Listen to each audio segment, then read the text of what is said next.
Hey guys, the Shanquella Robinson case is still in the forefront in the limelight because some of her friends are still out there. They still have not been arrested. And as I gathered from some of the media outlets, that the FBI will be issuing warrants concerning the other 5 people that are still out there. But it's a wait and see game if they're going to be extradited back to Mexico or they're going to be tried here. So we just have to be patient and wait. And most of us are saying they're very slow to act, but in fact, they're very careful to move forward, because when they do haul these people in, they want to make sure that they stay in jail. They want all the information before they bring them in. But I'm telling you guys, if these people wanted to flee, her friends wanted to flee, they could have done so a long time ago, because they had ample time, because this story did not really break until recently, and she died a month ago, October 29th.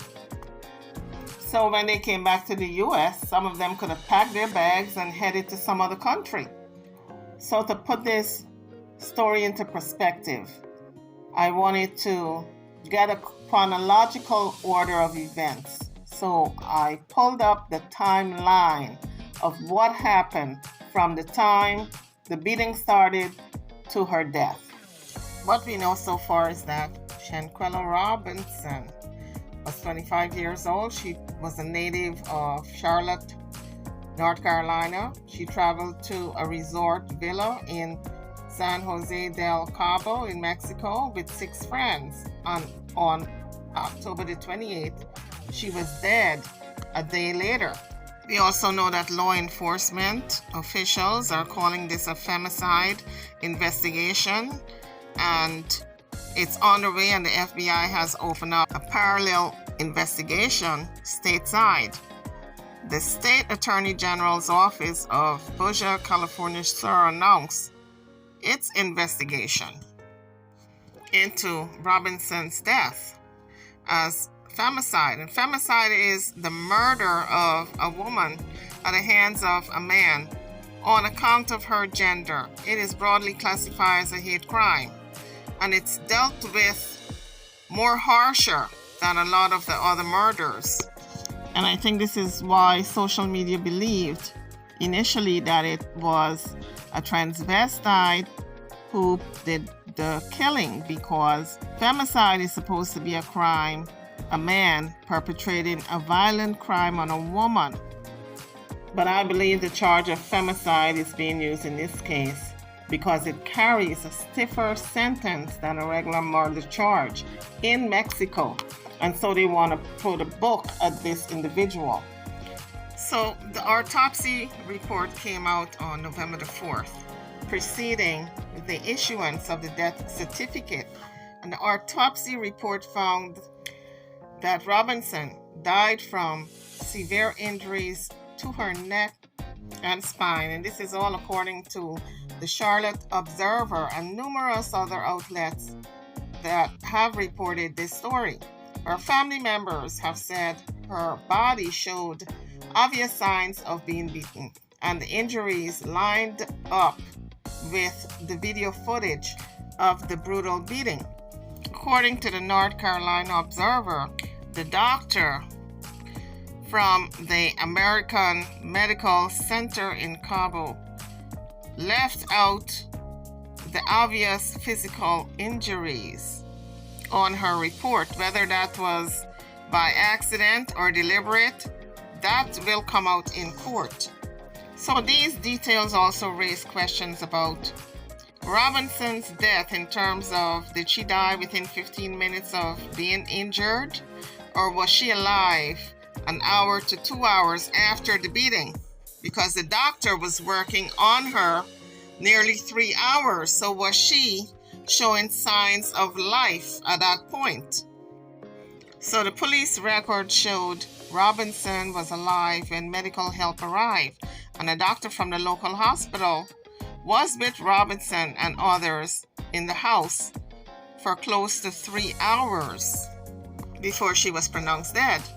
The Charlotte Observer also obtained information from an independent investigative reporter whose name is Geraldo Zuniga, an investigative reporter who worked in Los Cabos for Metropoli MX, and details were first reported by Metropoli MX resulting from an autopsy lists the official cause of death as severe spinal cord injury and atlas luxation. In a box where it says information about whether the death was accidental or violent, the form says yes. So the police report says the reason 911 was called was due to the deceased person, cardiopulmonary arrest. Now, neither of the reports states unequivocally that Robinson was drunk or had alcohol poisoning. On the death certificate, there's no box to check for information about alcohol or any other substance. In the police report, the doctor observes Robinson had stable vital signs but was dehydrated, unable to communicate verbally, and appearing to be inebriated. That's what the doctor's report stated. So clearly, there's an inconsistency between the doctor's report, the police report, and the coroner's report. So the death certificate says that she died at 3 p.m. on October the 29th. So Shanquella's mother said in a previous interview that she was called after an ambulance had arrived at the villa and told that her daughter was extremely ill but still alive. A police record indicates that a 911 had been called at 4:20 p.m. And the police excerpt, their record indicates that the doctor discovered no pulse from Robinson at 4:49 p.m. And after a long stretch of CPR was given, she was pronounced dead at 5:57 p.m. On October 29th at 2:13 p.m. Mentor Donovan, one of the 6 friends who traveled with Robinson, called for medical help. So the bidding started before 2:13 p.m. So at 3:13 p.m., Dr. Carolina from a local hospital arrived to treat Robinson. So in a statement, the doctor said that she was told that Shanquella had drank a lot of alcohol, according to the Charlotte Observer. So the doctor further claimed that the vitals were stable, but she needed an IV because she was dehydrated.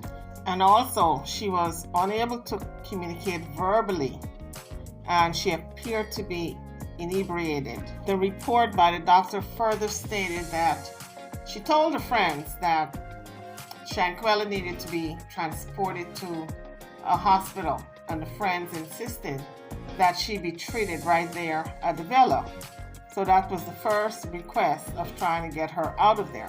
So according to the doctor, around 4:13 p.m., she started to have seizures, and the seizures lasted less than a minute. So according to the doctor, she put in a second request, asking the friends if they can give permission for her to go to the nearby hospital.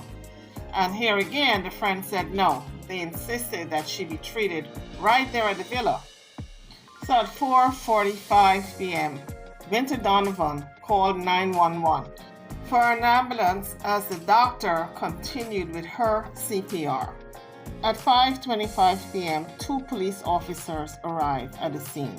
At 5:30 p.m., paramedics arrived and administered 14 rounds of CPR and 5 doses of adrenaline and 6 discharges of the AED shocks without success. And at 5:47 p.m., Shanquella was declared dead. Shanquella's mother says that each friend from the trip had a different story, and they initially told her that her daughter had alcohol poisoning.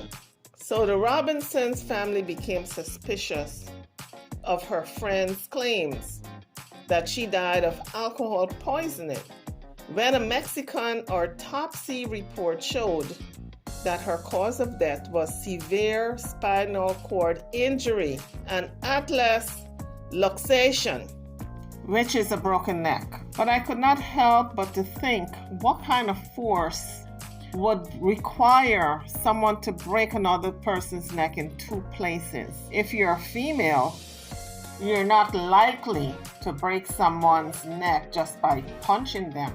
But then in the video I saw where she was kicked in the neck area by the person who was doing the beating. So now the family have a GoFundMe page, and unfortunately people are so cold-hearted and cold-blooded that they would use this opportunity to set up fake pages. At least 3 pages are out there that are fake, but the authorities that be, the powers that be that has to do with the GoFundMe pages, they are looking into that, because it was reported by her family that all these fake pages have been set up. They're not official pages of the family. That's how the family knows that they're fake. So far, about $354,000 have been raised, because it's going to be an expensive process. When you're talking about the funeral, which is past, they already had the funeral, but now you're talking about the trial of all these other people that's pending, and it's going to be coming up. They're going to have to fly out to Mexico, and I'm sure quite a few of the family members are going to want to be there, and that's costly.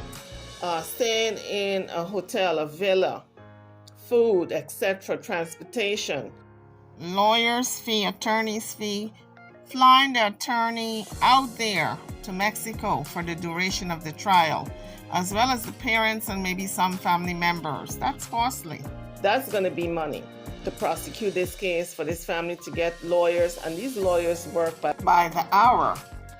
So it's going to be expensive. So far, $354,000 have been raised, and the person who set up the GoFundMe page is pushing for at least $600,000. She said it's going to take that much to get this all paid. It's going to take that much to get all the bills paid in the end. So money will be set aside for that purpose. So the mother of Shanquella was on Roland Martin doing an interview, and she said Kalia Cook was Shanquella's best friend, and he used to go on family trips with them.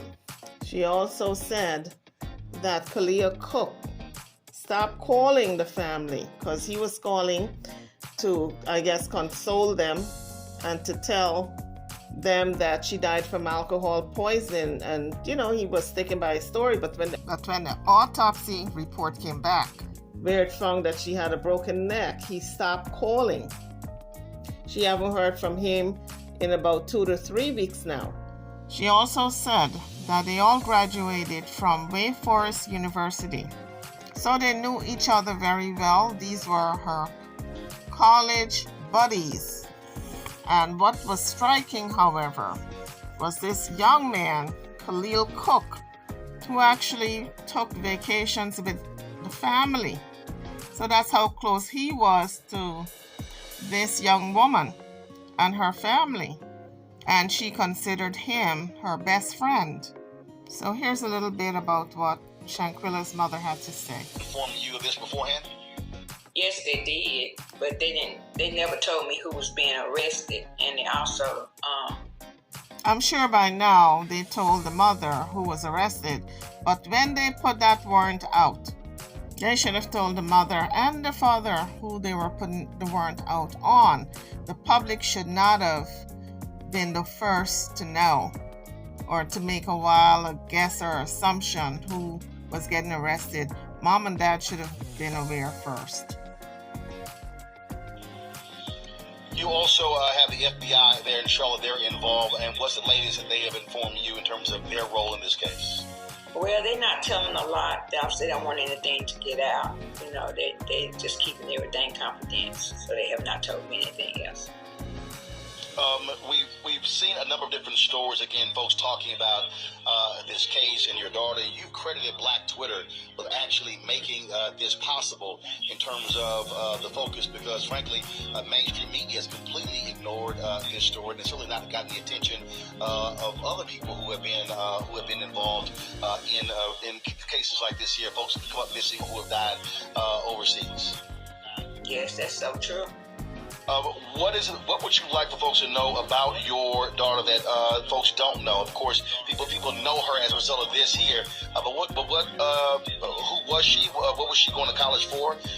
And what would you want folks to know about her? She was a good person. She had a good heart. She loved everybody. She loved life, and she went to college for business. And she just had a heart of gold. And I know that there's nothing that she could have done to anyone to make him do her like that. The GoFundMe that's been created again, Tamika Mallory on last week, the co-founder of Until Freedom, and of course your family is going to be traveling back and forth. A number of people have contributed. I think already has exceeded almost $400,000. And so, what would you like to say to the folks who have stepped up and assisted you and the family in this time of need? I want to thank each and every one. If you only made a phone call, you gave a donation, whatever, I would like to thank you, because we're really going to need it to be for our attorney to go to Mexico and come back and somewhere to stay. And we also going to need it. So we really appreciate each and every one of you. So that was just a little part of the interview with Roland Martin with Shanquella's mother. So now she's on all the news medias. They're trying to get some type of official statement from her.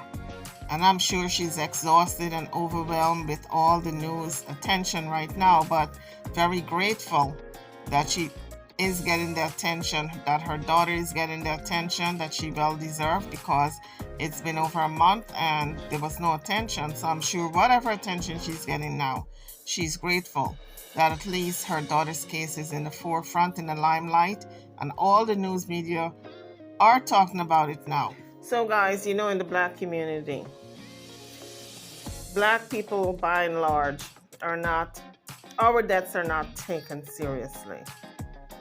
And Shanquella Robinson's death was not taken seriously by authorities. Not only here in America, but in Mexico also. In America, the news outlets got this story about 3 to 4 days ago. So a lot of them reported the story, and it was the first time they were reporting it, while this story was all over the internet for 2 weeks now. So that just goes to show you that they either heard about it and dismissed it, or they didn't even bother to inquire about this death that they've been hearing about, to make mention of it. Either way, it was dismissed. And so it is not a fabrication that in our community across the board, whether here or abroad, Black deaths are not taken seriously. If Black media or the internet or the YouTubers and the Twitters and all these other folks who were posting the story, if they did not post the story would have died. And we would have never known what happened to Shanquella, because as you guys saw, the 6 people who were present in the murder were able to get out of Mexico without a problem. They were given the okay to come back to the U.S. The coroner reported her death as a broken neck, but the injuries were not stated on the report. When a coroner is doing an autopsy, they're supposed to put down every black and blue mark, every cut, every abrasion, every laceration. If there's a gunshot wound, If there's a busted lip, a black eye, bruises, it's supposed to be on that report. The only thing that was on that coroner's report was the fact that she had a broken neck. The doctor was very inconsistent in her accounting also while they were in that hotel. Now, she's a doctor. She is trained. She came from a nearby hospital. How come she didn't try to get Shanquella to that hospital? In spite of what the friends wanted, she's a trained professional. Her decision should have been paramount when it came to saving this young lady's life. She should have told her friends, I'm getting her to the hospital. She knew that Shanquella was dead, and she kept working on her for almost 3 hours instead of getting her to that hospital. There's no way she could not have known. Because if Shanquella didn't have vital signs, her body would start to get cold. So what was she doing working on her for 3 hours? We know that Winter Donovan, a friend of Shanquella, called for medical assistance. And so the doctor showed up. She called again for the ambulance. And so paramedics arrived. And Black Twitter is saying that she was the one seen on tape.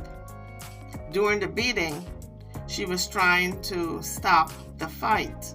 So I'm sure when it's all said and done in the courtroom, she's going to probably have a lesser sentence than the others because at least she tried to intervene in the fight and she did dial for help.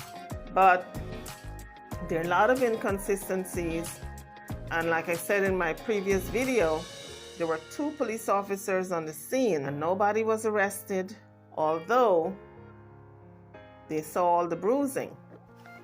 So the story is coming out slowly. It's trickling out, the real story that is. Because we've been getting so many conflicting stories. Because remember, this was a cover-up. It was not just a cover-up on these 6 individuals who came back to the U.S. It was not just a cover-up on their part. It was a cover-up by the police officers in Mexico, as well as the doctor. And the person who gave the go-ahead for them to get on that plane, which was some type of municipal individual who was at the scene also. This is what was reported. Initially, that's subject to change because the story keeps changing. And I can't wait for the trial to get started so we can find out the real truth and the facts concerning this case. Because even now, the statements that's being put out by all these individuals is still questionable. Because remember, everybody's trying to cover their asses. So they want to spin the story so they can look like the good guy. But that may not be true because, for instance, Khalil Cook, who is supposed to be her best friend, the mom said that the person who was saying, Shanquella, why don't you defend yourself in the video, Shanquella's mother said that sounded like him. It sounded like his voice. So he was supposed to be her best friend. And he was one of the spectators videotaping and instigating and just sitting back and watching like if they were in a gladiator ring. And so it's just a tragic event that happened. The story is going to come out as to the real reason why she was beaten, because that side of the story has not come out as yet. There's a reason why these 6 individuals wanted her to be beaten to a pulp and no one interceded. There's a reason. You just don't beat someone clear out of the blue for no reason. And that level of beating, that was rage. So it's going to come out. Also, the fact that they pulled out their cell phones to videotape the beating, and they all were just sitting watching, tells me this was premeditated. It was planned way ahead of time. They didn't just do it out of the blue. This was planned, and it was done within 24 hours of them getting there. So that was the real purpose of the trip. So YouTubers, if you want to weigh in on this story on my platform, drop your comments. I'm over now. Don't forget to like, share, and subscribe to my channel. And to this video, thank you for watching.